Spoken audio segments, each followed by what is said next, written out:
राधे सदा मुझ पर रहमत की नजर। So hello guys, welcome back to the blog.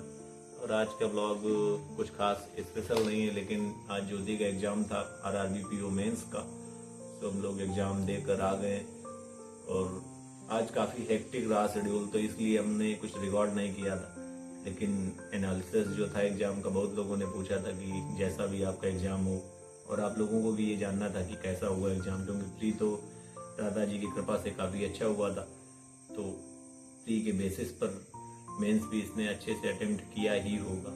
तो अब the bearer knows where the shoe pinches, पहनने वाला ही जान सकता है कि जूता कहाँ काट रहा है। सो मैं तो कुछ बता नहीं सकता हूँ। As far as the banking is concern, मुझे उसके बारे में कोई आइडिया नहीं। तो अब नेक्स्ट जो आपको आवाज़ और वीडियो मिलेगा वो ज्योति का ही होगा। सो आप ज्योति से ही जानें कि उसका एग्जाम कैसा हुआ कैसा। So hello Jyoti, how are you? कैसा हुआ आपका एग्जाम? आज आपका RRBPO का मेंस था, तो आप व्यूअर को बताएं कैसा हुआ आपका एग्जाम। वैसे तो मेरा एग्जाम काफी अच्छा गया है, बट जब रिजल्ट आएगा लेट्स सी। मुझे इतना पता है कि हाँ, मुझे इंटरव्यू देना है। और इस बार IBPS ने थोड़ा सा बदलाव किया है एग्जाम अटेम्प्ट करने में, जो कि उसका पैटर्न था। पहले तो वैसा पूरा टाइम होता था, अब उसने सेक्शनल कर दिया है एवरी सब्जेक्ट के लिए। तो उसमें अगर कंपैरिजन करें लास्ट ईयर से, तो इस साल में मैं अपनी बात तो नहीं कर रही, ऐसा तो सभी के साथ में हुआ है, ओनली मेरे साथ नहीं, कि अटेम्प्ट थोड़े से कम हो पाए हैं। चाहे वो इंडिविजुअल की बात करें चाहे ओवरऑल की बात करें, जब इंडिविजुअल में कम होंगे तो ओवरऑल अपने आप कम होंगे। ओके, सो कैसा क्या रहा अटेम्प्ट, आप अगर दिखा पाए, थोड़ा सा बता पाए। तो गाइस दिखाते हैं अपने अटेम्प्ट कि हमने सेक्शनल कितना अटेम्प्ट किया है, सेक्शनल और ओवरऑल। तो रीजनिंग में मैंने जो जो किया है, क्या क्या आया था, उसके बारे में मैं एक्सप्लेन नहीं कर रही हूँ, क्योंकि रिव्यू तो मैंने किया था 1.5 मिनट तक कि क्या क्या आया है। बट मैंने जो किया है बहुत ही चूजी बनना पड़ेगा, बिकॉज 40 क्वेश्चन के लिए 30 मिनट में करना था, और मेंस लेवल के क्वेश्चन थे। लेवल थोड़ा ठीक ठाक था जैसा मेंस में होता है।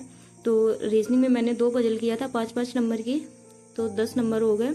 और इनइक्वालिटी और डाटा सफिशिएंसी से एक क्वेश्चन किया था। तो मैंने टोटल रीजनिंग में 12 क्वेश्चन किया है, और इनके मार्क्स होते हैं 1.25। और ये क्वांटिटिव एप्टीट्यूड में मैंने 2 DI किया था, और रॉन्ग नंबर सीरीज किया था, और अर्थमेटिक।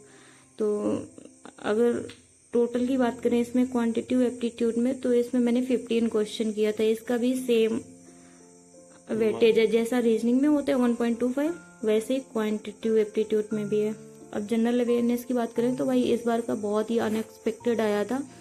बहुत सारे क्वेश्चन लास्ट ईयर के पूछ लिए गए थे, और स्टैटिक से तो था ही, क्या ही कह सकते हैं। मैं तो इतना जैसा बैंकिंग में आता है मैंने उसी पैटर्न को फॉलो किया था। मैं पिछले 6 मंथ से काफ़ी ज़्यादा रिवीजन कर रही थी, बट ऐसा बिल्कुल भी नहीं हुआ। काफ़ी अनएक्सपेक्टेड था इस बार। काफ़ी मैंने शायद 2-3 साइट से फॉलो किया था, STDIQ से, अफेयर क्लाउड के PDF, और STDIQ के जो हैंड नोट होते हैं रिटर्न वाले, उसके आपको आगे कि इसमें कितना अटेम्प्ट रहा है। और computer awareness easy to moderate लगा, और इसका जो वेटेज होता है वो 0.5 होता है। और आगे थी लैंग्वेज, और लैंग्वेज में हम लोगों को ऐसे चूजी बनना पड़ता है कि जिस लैंग्वेज में आप कंफर्टेबल हो उसी को सिलेक्ट करें। तो मैंने तो हिंदी किया था, बहुत सारे लोग इंग्लिश भी करते हैं। तो हिंदी में मैंने टोटल 37 क्वेश्चन किया था आउट ऑफ 40। ऊपर जितना जो कुछ भी था, जितने सब्जेक्ट थे उसके अकॉर्डिंग मैंने एक्सप्लेन कर दिया कि मैंने क्या क्या किया है। आया तो बहुत कुछ था जो जो सिलेबस में है। अब इंडिविजुअल में अटेम्प्ट बताती हूँ कि रीजनिंग में मेरे 12 है, क्वांट में 15 है, जनरल अवेयरनेस में 28 है, और 28 ऐसे हैं कि 15 में मैं श्योर हूँ, और रिमेनिंग 13 50% और 70% जितना मैं श्योर थी वो मैंने किया है। और कंप्यूटर में 32 किया है, लैंग्वेज में 37 है। तो टोटल जो भी मेरा अटेम्प्ट है 124 है आउट ऑफ 200। और जितनी यूपी में वैकेंसी है उसके अकॉर्डिंग 70 to 75 मीन्स UR और EWS को तो कम ही जाता है।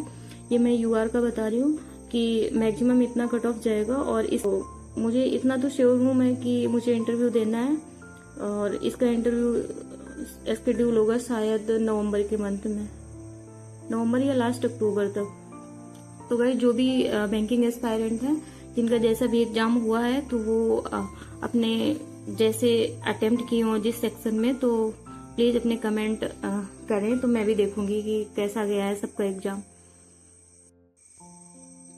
तो गाइस राधा जी की कृपा से मेरा एग्जाम ऐसा गया था और मैंने अच्छे से एक्सप्लेन कर दिया है इंडिविजुअल एवरी सेक्शन को लेके। और अब नेक्स्ट है IBPS PO, और अब इसका मेंस ओवर होने के बाद बस उसी एग्जाम की तैयारी बहुत अच्छे से करनी है। जितने भी बैंकिंग एस्पायरेंट हैं बेस्ट ऑफ लक उन सभी का हो, मतलब हार्ड वर्क किया है राधा जी की कृपा से, उन सबका हार्ड वर्क पे ऑफ हो। और काफ़ी कॉन्फिडेंट हूँ इस एग्ज़ाम को लेके, काफ़ी अच्छा लग रहा है बिकॉज इंटरव्यू भी है, तो मैं इतना श्योर हूँ कि हाँ थोड़ा बहुत उसके लिए भी टाइम देना पड़ेगा।